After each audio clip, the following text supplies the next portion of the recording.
आप लोग देखेंगे कि दो बहनें गलती से एक स्विमिंग पूल के अंदर फंस जाती है, जिसके बाद में वो दोनों यहाँ पर किस कदर का स्ट्रगल फील करती है वो आपको आगे पता चलेगा।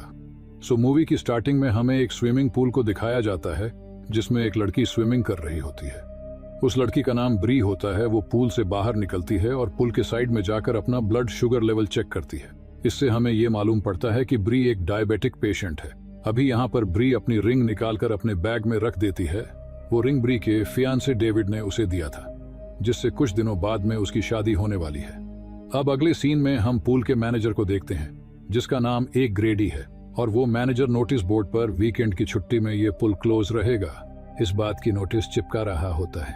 अब वो मैनेजर अपने ऑफिस की तरफ जाता है और वो वहां पर देखता है कि पुल की स्टाफ, जिसका नाम क्लेरा है, वो लॉस्ट एंड फाउंड डिपार्टमेंट से कुछ सामान चुरा रही होती है। पुल का मैनेजर उसे देख लेता है, जिसके बाद वो क्लेरा को ऐसा दोबारा ना करने के लिए मना करता है। अब कुछ देर बाद ब्री की बहन जोना भी स्विमिंग पूल में आती है और दोनों बहन के बीच में कुछ बातचीत होती है, जिससे हमें ये मालूम पड़ता है कि ब्री और जोना बचपन में अक्सर स्विमिंग करने के लिए यहाँ पर आती रहती थी। अब ब्री और जोना स्विमिंग करने लगती है। कुछ देर बाद में पुल का मैनेजर सब लोगों को पुल से बाहर जाने के लिए कहता है, जिसके बाद में जोना मैनेजर को कहती है कि अभी पुल के क्लोज होने में काफी समय बाकी है, आप इतना जल्दी पुल को क्यों क्लोज कर रहे हो। जिसके बाद मैनेजर कहता है, वीकेंड हॉलीडेज शुरू होने वाली है और तुम्हें आसपास में लगे नोटिस बोर्ड को भी पढ़ना चाहिए।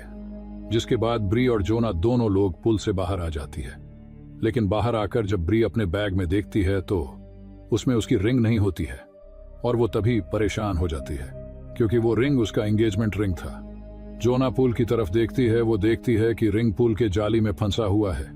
ब्री अब तुरंत वापस पुल में कूदकर रिंग लेने के लिए जाती है, जिसके बाद में जोना भी उसकी हेल्प करने के लिए पूल में कूद जाती है, लेकिन रिंग उस जाली में काफी अच्छी तरीके से फंसी हुई थी, जिससे वह वहां से निकाल भी नहीं पा रही थी। अब इस साइड में दूसरी तरफ पुल का मैनेजर पुल को क्लोज करने की तैयारी कर रहा होता है। ग्रेडी पुल के हर तरफ देखता है, लेकिन वहां पर उसे कोई भी दिखाई नहीं देता है, और दिखेगा भी कैसे। ब्री और जोना तो पूल के अंदर है। अब मैनेजर पुल को क्लोज कर देता है और इसके बाद में वो यहां से जाने लगता है। अब पूल को क्लोज होता देखकर ब्री और जोना जल्दी से ऊपर आने लगती है और जोर जोर से आवाज लगाने लगती है, लेकिन तब तक मैनेजर पुल से जा चुका होता है। अब दोनों लोग पुल के कवर को तोड़ने की कोशिश करती है, लेकिन यह कवर फाइबर ग्लास का बना होता है, जिससे इस कवर को उनके हाथ से तोड़ना बिल्कुल नामुमकिन है। अब ये दोनों बहन इस पुल में पूरी तरीके से फंस चुकी है। जोना बहुत तेज घबराने लगती है, लेकिन ब्री जोना को शांत करवाती है। ब्री अब ठंडे दिमाग से कुछ सोचने का ट्राई करती है कि अब उसे क्या करना चाहिए, और तभी ब्री जोना को कहती है कि हमें पुल के हर तरफ जाकर कुछ सर्च करना चाहिए, कहीं से शायद हमें कोई ना कोई एग्जिट पॉइंट मिल जाए। अब दोनों लोग इधर उधर जाकर पुल के एग्जिट को सर्च करने लगती है। फाइनली जोना को एक छोटा सा होल मिलता है, लेकिन वह होल काफी ज्यादा छोटा होता है, जिसमें इंसान की हाथ भी नहीं जा सकता, और इसके अलावा उन दोनों के पास में कोई भारी सामान भी नहीं है जिससे इस हॉल को बड़ा किया जा सके। वहीं दूसरी तरफ ब्री को एक फाइबर का टुकड़ा मिलता है और वो इस फाइबर के टुकड़े से होल को काटने की कोशिश करती है, लेकिन इससे कोई भी फायदा नहीं होता है। अब यहां से हम सभी को यही लगने लगता है कि ये स्विमिंग पूल में ही ब्री और जोना की कब्र बनने वाली है। अब ब्री और जोना दोनों लोग आपस में कुछ बातें करती हैं। ब्री यहाँ पर जोना को बताती हैं कि डेविड ने उसे शादी के लिए प्रपोज किया है और वो रिंग उसका एंगेजमेंट रिंग था। जोना ये बात सुनकर ब्री को उल्टा सीधा कमेंट करने लगती है। इससे यही लग रहा होता है कि जोना ब्री से जेलस हो रही है। ब्री समझ जाती है कि वो रिंग किसी और ने नहीं बल्कि जोना ने पूल में फेंका था। इन दोनों के पुल में फंसने का असली कारण जोना ही थी। अगर जोना ने पुल में रिंग नहीं फेंका होता तो ये दोनों लोग पूल से बाहर होती। अब यहाँ पर ब्री एक बार फिर से कोशिश करती है और इस बार वो इस रिंग को ड्रेन एग्जिट से निकाल लेती है। अब ब्री इस पुल से निकलने का कोई और तरीका ढूंढने लगती है। ब्री कहती हैं कि पुल के नीचे एक गेट है, अगर तुम साथ में हेल्प करोगी तो शायद पुल का कवर उससे टूट जाएगा। लेकिन जोना यहाँ पर ऐसा करने से मना कर देती है, क्योंकि जोना को अब पानी के अंदर जाने से डर लग रहा था।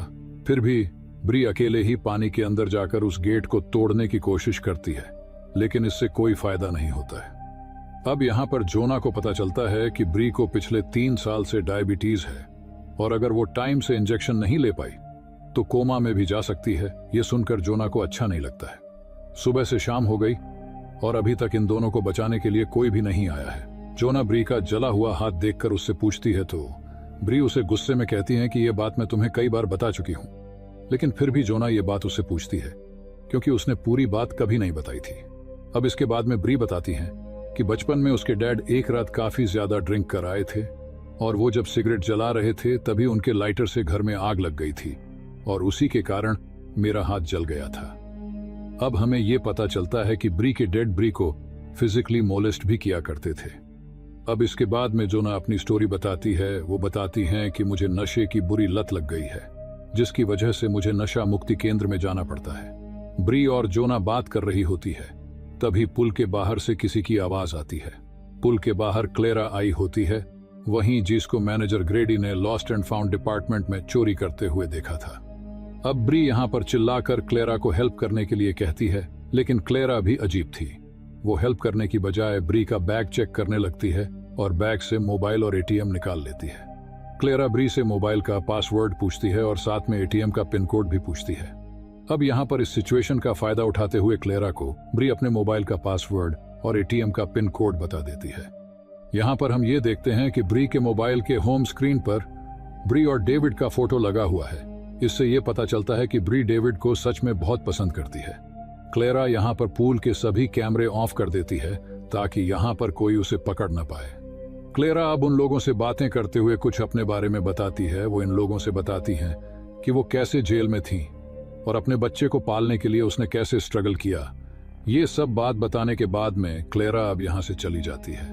ब्री की हालत अब धीरे धीरे बेहद ही खराब होती जा रही है। क्लेरा के यहाँ से चले जाने के बाद मैं पूरी रात ब्री और जोना क्लेरा का वेट करती है, मगर क्लेरा इस रात वापस नहीं आती है। लेकिन फिर अगली सुबह यहाँ पर क्लेरा वापस आती है। जोना उससे ब्री का इंजेक्शन मांगती है, लेकिन क्लेरा उन्हें इंजेक्शन नहीं देती है और साथ में कहती कि तुम लोगों को ऐसे ही यहाँ पर मरना चाहिए क्योंकि तुम्हारे अकाउंट में सिर्फ $80 ही है। क्लेरा को यहाँ पर इन लोगों से सिर्फ पैसे चाहिए और इन लोगों को बचाने का क्लेरा का कोई भी मकसद नहीं होता है। ये बात सुनकर अब ब्री को गुस्सा आ जाती है और वो उसे सबक सिखाने का सोचती है। ब्री यहाँ पर झूठ मूठ कर रोने का नाटक करने लगती है और जब क्लेरा उसे सुनकर उसे हॉल के पास में आकर अपना कान लगाती है तो ब्री उसे फाइबर के टुकड़े से क्लेरा के कान पे मार देती है, जिससे क्लेरा के कान से खून बहने लगता है। क्लेरा गुस्से में आकर पूल में क्लोरीन का सप्लाई ऑन कर देती है, जिससे उन लोगों को ऑक्सीजन न मिल पाए और सांस न लेने के कारण वो दोनों लोग यहाँ पर मर जाए। लेकिन तभी क्लेरा को ख्याल आता है कि अगर वो दोनों लोग मर गई तो फिर से उसे जेल में जाना पड़ेगा, इसलिए क्लेरा क्लोरीन की सप्लाई को बंद कर देती है। अब क्लेरा ब्री से उसकी सबसे कीमती चीज मांगती है। इस समय ब्री के पास उसकी सबसे कीमती चीज ये रिंग ही होती है, जिसके बाद ब्री अपना ये एंगेजमेंट रिंग निकालकर क्लेरा को दे देती है और क्लेरा रिंग लेने के बाद में यहाँ से चली जाती है। एक और रात निकल जाती है और इधर ब्री की तबीयत और बिगड़ जाती है। ये सब कुछ होने का जोना को बहुत पछतावा होता है, जिससे जोना ब्री से माफी मांगती है। अब अगले सीन में हम देखते हैं कि इस पुल का कवर ओपन हो गया है। डेविड आकर ब्री को बचा लेता है, लेकिन हमें यहाँ पर यह पता चलता है कि ब्री एक सपना देख रही थी। अब जब ब्री की नींद टूटती है तो वो देखती हैं जोना अपनी जान लेने की कोशिश कर रही है। ब्री अब उसे समझती हैं और कहती हैं कि हम दोनों लोग यहाँ से जरूर निकलेंगे। अब जोना हिम्मत करके फिर से उसी जाली को तोड़ने की कोशिश करती है, जिसके बाद वो ब्री से टॉवल मांगती है और वो टॉवल को जाली में फंसाकर अब पूरी ताकत से खींचती है और जोना फाइनली इस जाली को तोड़ने में कामयाब हो जाती है। जाली को लेकर जोना पानी के ऊपर आती है तो वो देखती है ब्री बेहोश हो चुकी है। जोना ब्री को अब CPR देती है, जिसके बाद में ब्री को होश आ जाता है। इस जाली के मदद से जोना अपनी पूरी ताकत से उस कवर पर मारती है, जिससे वो पुल का कवर टूट जाता है और जोना जल्दी से ब्री को पुल से बाहर निकालती है और उसके बाद में जल्दी से वो ब्री को इंजेक्शन लगाती है। अब तभी यहाँ क्लेरा आती है और उन दोनों लोगों के ऊपर गन तान देती है। क्लेरा को डर था कि अगर वो दोनों लोग बच गई तो वो पकड़ी जाएगी और उसके बाद उसे फिर से जेल हो जाएगा। क्लेरा उन दोनों लोगों को मारने की कोशिश करती है, लेकिन वो उन्हें मारती नहीं और उसके बाद में वो जोना को ब्री का रिंग वापस कर देती है। अब इसके बाद में जोना पुलिस को फोन करती है। जोना क्लेरा को वहां से निकल जाने को कहती है और क्लेरा यहाँ से चली जाती है। पुलिस वहां पर पहुंचकर दोनों लोगों को रेस्क्यू करती है और ब्री को यहाँ पर बचा लिया जाता है, जिसके बाद में जोना ब्री को उसकी रिंग वापस कर देती है और यहीं पर इस मूवी का एंड होता है। दोस्तों, इस मूवी में आपको कौन सा पार्ट अच्छा लगा और आपको मूवी की स्टोरी कैसी लगी, ये कमेंट सेक्शन में जरूर बताइएगा। अगली वीडियो कौन सी मूवी पे बनाओ ये हमें कमेंट करके बता सकते हैं। वीडियो अगर आप लोग को अच्छा लगा हो तो वीडियो को लाइक करना। अगर चैनल पर आप नए हो तो सब्सक्राइब करिएगा। मिलते हैं अगली वीडियो में।